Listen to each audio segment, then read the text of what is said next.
Warahmatullahi wabarakatuh. Perkenalkan, kami dari kelompok 2 akan mempresentasikan tentang kebijakan dan regulasi terkait implementasi kesehatan digital telemedicine. Sebelumnya, anggota kami ada saya, Salma Haya dengan NIM 002. Saya Tabitha Martasya dengan NIM 010.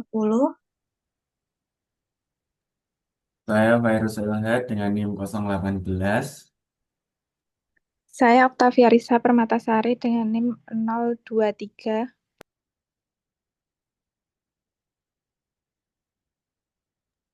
Saya Aisyah Verena Putri dengan NIM 031.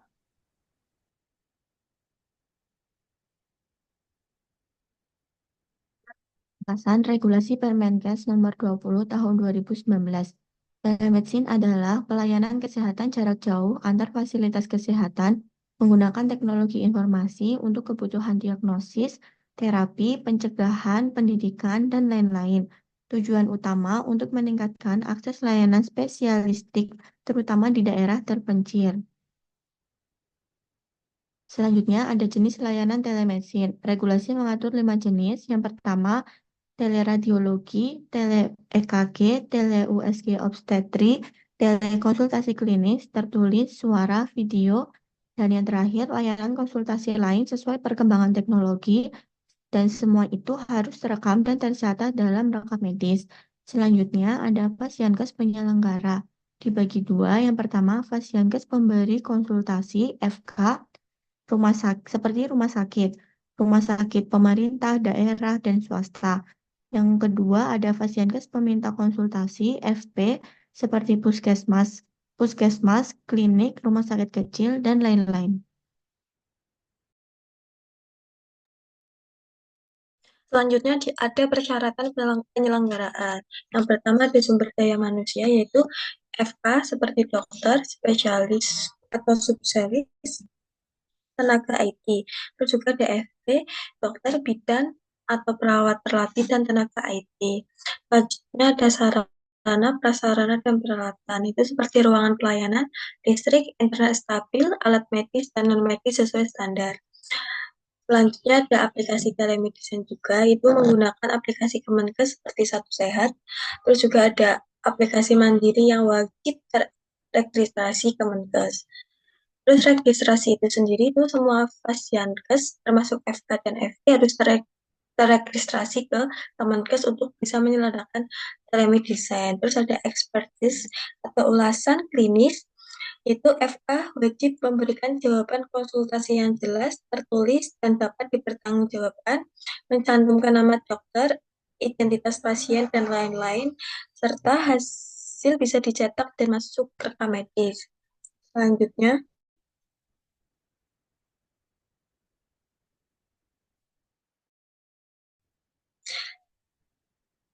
selanjutnya ada pembiayaan.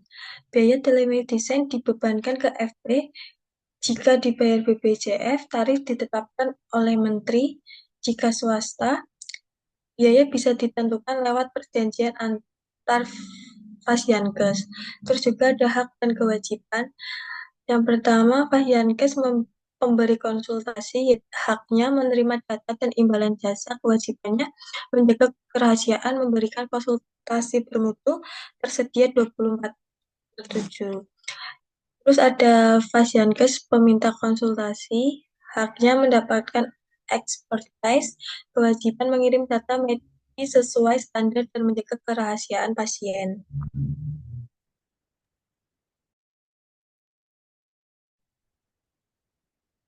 Selanjutnya ada pembinaan dan pengawasan. Pembinaan dan pengawasan ini dilakukan oleh Kemenkes. Selanjutnya ada Dinas Kesehatan Provinsi. Yang ketiga ada di Dinas Kesehatan Kabupaten atau Kota. Fokusnya yaitu mutu layanan, keselamatan pasien, perlindungan masyarakat. Kemudian ada akses spesialis meningkat tapi tidak merata. Maksudnya implementasinya banyak puskesmas atau RS daerah sudah memanfaatkan teleradiologi, tele-EKG, tele-USG untuk konsultasi cepat, terutama daerah terpencil seperti NTT, Papua, Maluku. Telemedicine jadi solusi karena minim spesialis. Kendalanya, beberapa daerah belum punya jaringan internet memadai, sehingga konsultasi sering delay. Yang kedua yaitu tidak semua rumah sakit menyediakan layanan setiap hari dan setiap jam sebagaimana diwajibkan regulasi. Kesiapan SDM masih variatif. Implementasinya banyak bidan dan perawat sudah paham tele-USG dan telekonsultasi. Dokter puskesmas bisa langsung berkonsultasi ke rumah sakit besar via aplikasi Kemenkes. Kendalanya, tidak semua tenaga kesehatan terlatih IT, sehingga penggunaan aplikasi masih kaku. Perputaran SDM cepat, pelatihan telemedicine tidak selalu berkelanjutan. Selanjutnya, di sini ada penggunaan aplikasi Kemenkes belum optimal. Implementasi, banyak bidan dan perawat sudah paham penggunaan tele-USG dan telekonsultasi. Dokter puskesmas bisa langsung berkonsultasi ke RS rumah sakit besar via aplikasi Kemenkes. Kendalanya, tidak semua tenaga kesehatan terlatih IT sehingga penggunaan aplikasi masih kaku, perputaran SDM cepat, pelatihan telemedicine tidak selalu berkelanjutan. Selanjutnya ada standar sarana dan prasarana masih jauh dari ideal. Implementasinya, puskesmas di daerah kota umumnya sudah punya ruang telemedicine, laptop, dan internet baik. Kendalanya, daerah 3T listrik tidak stabil, jaringan lemah, peralatan seperti USG portable atau ECG digital terbatas jumlahnya. Banyak ruangan khusus telemedicine hanya improvisasi, tidak standar seperti regulasi.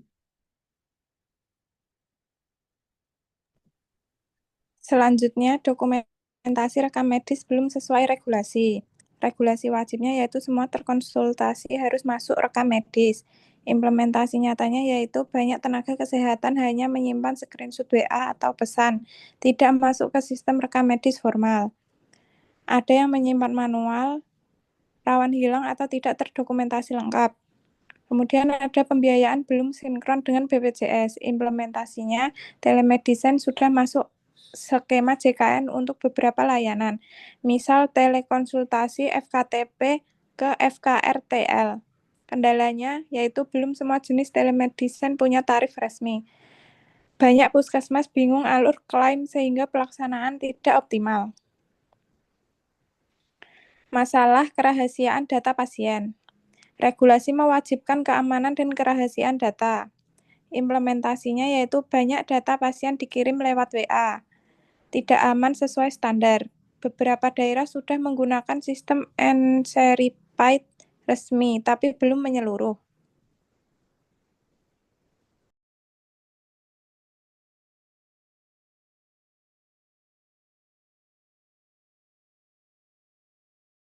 Selanjutnya, studi kasus nyata.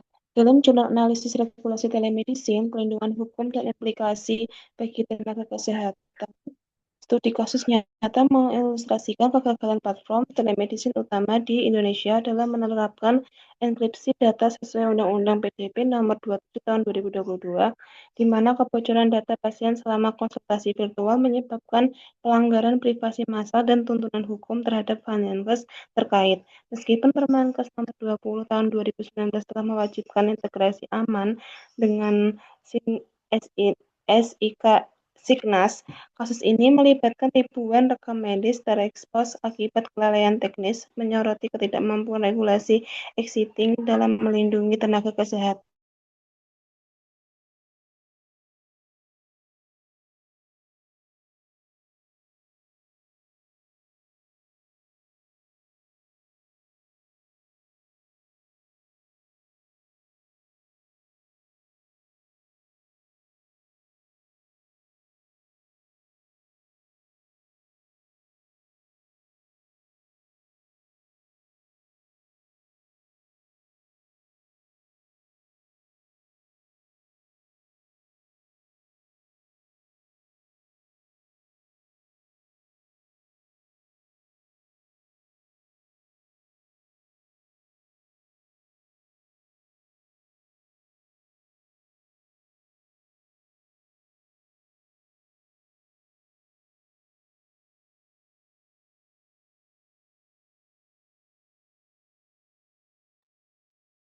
Selanjutnya, kasus ini yang melibatkan ribuan rekam medis terekspos akibat kelalaian teknis, menyoroti ketidakmampuan regulasi existing dalam melindungi tenaga kesehatan dari tanggung jawab pidana atas kesalahan diagnosis jarak jauh sehingga menimbulkan kerugian finansial dan reputasi bagi penyedia layanan. Analisis kualitatif dari studi dan undang-undang terkait dalam jurnal tersebut mengkonfirmasi bahwa absennya regulasi khusus telemedicine komprehensif memperburuk implikasi hukum dengan rekomendasi peningkatan asuransi malpraktik untuk mitigasi risiko serupa di masa depan.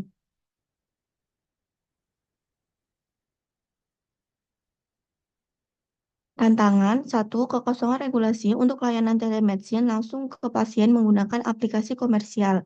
2. Inkonsistensi antar regulasi seperti UU Kesehatan, UU Perlindungan Data Pribadi atau PDP, dan Permenkes yang menyebabkan ketidakjelasan yurisdiksi lintas wilayah, serta standar teknis pengamanan data yang kurang optimal. 3. Lemahnya sanksi penegakan hukum terhadap pelanggaran privasi dan malpraktik.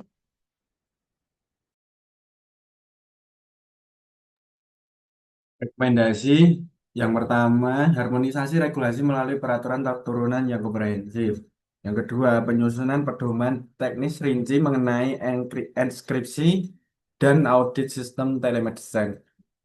Yang ketiga, peningkatan sanksi administratif dan pidana untuk pelanggaran. Yang keempat, program edukasi hukum berkelanjutan bagi tenaga kesehatan dan pengembangan platform.